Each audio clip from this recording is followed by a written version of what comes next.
E o vinho bíblico, Everaldo, era alcoólico? Preste atenção, eu só vou falar o que está na Bíblia. Não interessa o que você acha, o que você não acha, nós temos que pregar a verdade, tudo bem? Então vamos lá. E nem estamos incentivando ninguém a beber. Assista até o final, depois você comente. Vamos fazer um estudo bíblico aqui sobre o vinho. Primeiro, o vinho na Bíblia, o que ele era, tá? Gente, na Bíblia o vinho ele aparece muitas vezes de forma positiva, quanto de forma negativa. Vamos dizer assim, um alerta, tá? A palavra vinho, no contexto bíblico, gente, na grande maioria das vezes, refere-se a uma bebida fermentada. Então, primeiro você vai ter que entender o que é uma bebida fermentada, e teremos tempo para isso, tá? Ou seja, resumindo, uma bebida alcoólica. Ah, é, Everaldo? Calma. Exemplo, vamos lá. Eclesiastes 9:7. Come com alegria o teu pão e bebe com o coração contente o teu vinho. Contente algumas vezes é porque o vinho te leva a isso. Salmo 104:15. O vinho que alegra o coração do homem. Tá? Isso ele mostra que não era simplesmente um suco de uva. Alegrar era no sentido de deixar a pessoa alegre. O vinho, o álcool. Tá conseguindo entender? Vamos falar sobre o número 2 agora. Tipos de vinho na Bíblia. Na cultura bíblica, gente, existia basicamente o vinho novo, que é o recém-produzido, ainda em processo de fabricação. Tá? De fermentação. Nós temos em Atos 2:13. Estão cheios de vinho novo. Olha só, vinho fermentado comum, consumido no dia a dia. Jesus utilizava tão naturalmente que você não imaginava, tá? Já com teor alcoólico. Esse, Everaldo, você quer aprender a Bíblia ou quer ficar ouvindo lorota aí fora de religiosos? Estou te falando como a Bíblia fala. E existia também o vinho forte, uma bebida forte, mais concentrada, maior efeito de embriaguez. Provérbio 21, versículo 1. O vinho é escarnecedor. Ó, já mostra assim. O vinho fermentava, gente, naturalmente. Naquela época não existia geladeira. Nem métodos modernos de conservação que a gente tem hoje, tá? Então não tinha como não fermentar. E as pessoas bebiam muito. Nem como você tem um copinho, não, era muito. Ou seja, o suco da uva naturalmente fermentava. E isso acontecia rapidamente por causa do calor também, tá? Portanto, era praticamente inevitável que o vinho ele tivesse fermentação. Não tinha como evitar isso. Entendeu? Do mais simples ao pior, ou melhor, né? Dependendo. O odre, gente, é a fermentação. Vamos falar sobre isso. Jesus ele ensinou algo muito importante. Mateus 9:17.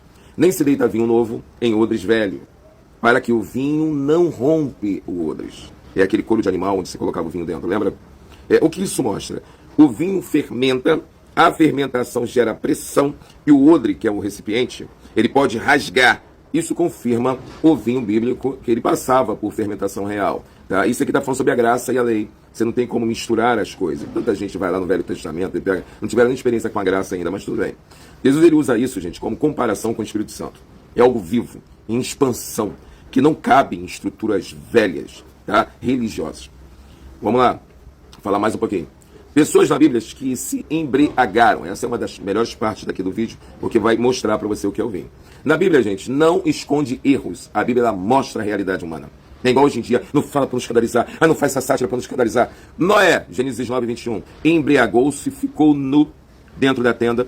Ló, em Gênesis 19:32, foi embriagado pelas próprias filhas. Acabou cometendo um pecado grave sem perceber. Estava embriagado. Se o vinho embriagava, como é que ele chegou a esse ponto? Nabal, 1 Samuel 25:36, tá? Estava embriagado, não tinha entendimento da situação. Vai até o 38 aí que você vai ver. O padrão, ele é claro. A embriaguez, ela leva a erros. Tira o domínio próprio, e não é por causa disso que eu vou falar que o vinho da Bíblia era um suquinho. Eu vou mentir, entendeu? Porque eu não quero que os irmãos bebam. Não, tem que falar a verdade. Tá conseguindo entender? A ceia do Senhor, vamos falar sobre isso. E a embriaguez na ceia. Houve embriaguez? Houve. 1 Coríntios 11:21. Um tem fome, o outro se embriaga. Olha o que diz Coríntios. Isso é muito forte, gente. Havia gente embriagada na ceia.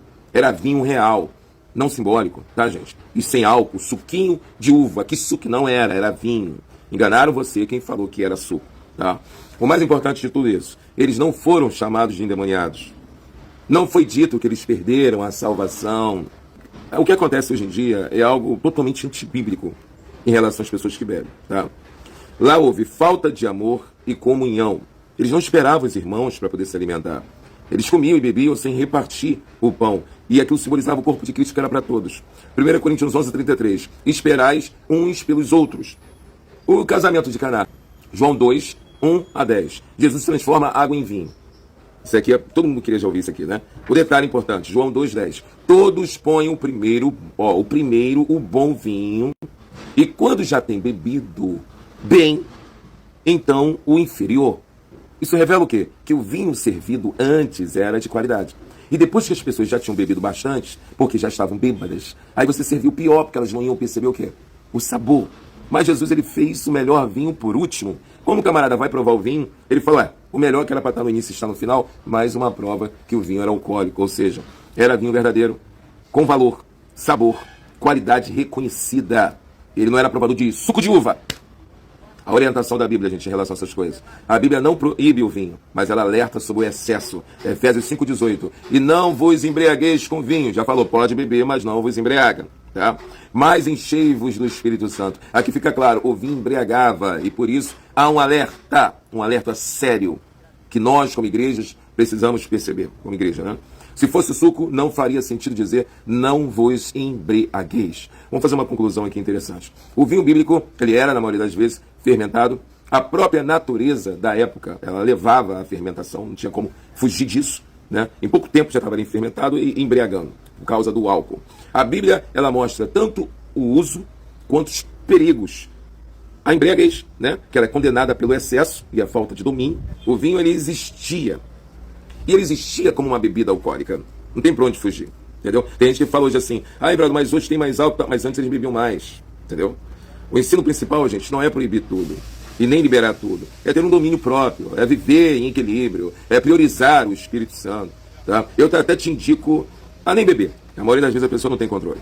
É o que eu indico aqui espiritualmente falando. Até por causa do mundo espiritual. Vamos fazer um final? Gente, esse estudo ele não incentiva ninguém a beber. O objetivo é apenas mostrar a verdade bíblica como ela é. A Bíblia não deve ser adaptada a culturas, tá? Mas compreendida com fidelidade. Eu não posso adaptar a Bíblia à minha vida e começar a falar o que eu bem quero para levar a massa ao erro. Não posso. Ou ao acerto, segundo a minha cabeça. Cada pessoa ela deve ter consciência, ela deve ter controle, ela deve ter sua intimidade com Deus e agir com responsabilidade diante de Deus. Está conseguindo entender? Agora, você chegar para um irmão, você foi na casa de um irmão, eu vi irmão lá, eu não abri a geladeira, que pediram para pegar uma garrafa de água, eu vi uma garrafa de vinho. O irmão é endemoniado, vai para o inferno. Você está tomando uma atitude. Olha só, isso mostra sua espiritualidade, sua falta de respeito, sua falta de humanidade, sua falta de Cristo. Só quem dera se você enchesse a cara e caísse bêbado. Seria melhor do que você ter esse tipo de consciência. Você vai conseguir me entender? Não, você não vai. Você vai ter que estudar, orar a Deus, examinar as Escrituras, que é 1000 vezes melhor que estudar. Tá? Estudar qualquer um faz. Agora, examinar e pedir para Deus revelar é uma outra situação. Pode ver que falamos do dízimo aí, que era da antiga aliança, o dízimo que não era da igreja de Cristo, que ainda que fosse da nova, não tem nada a ver com a igreja de Cristo. Falamos tudo. E agora o Silas Malafaia reconhece no vídeo que o dízimo era da antiga aliança. E aí, como é que fica?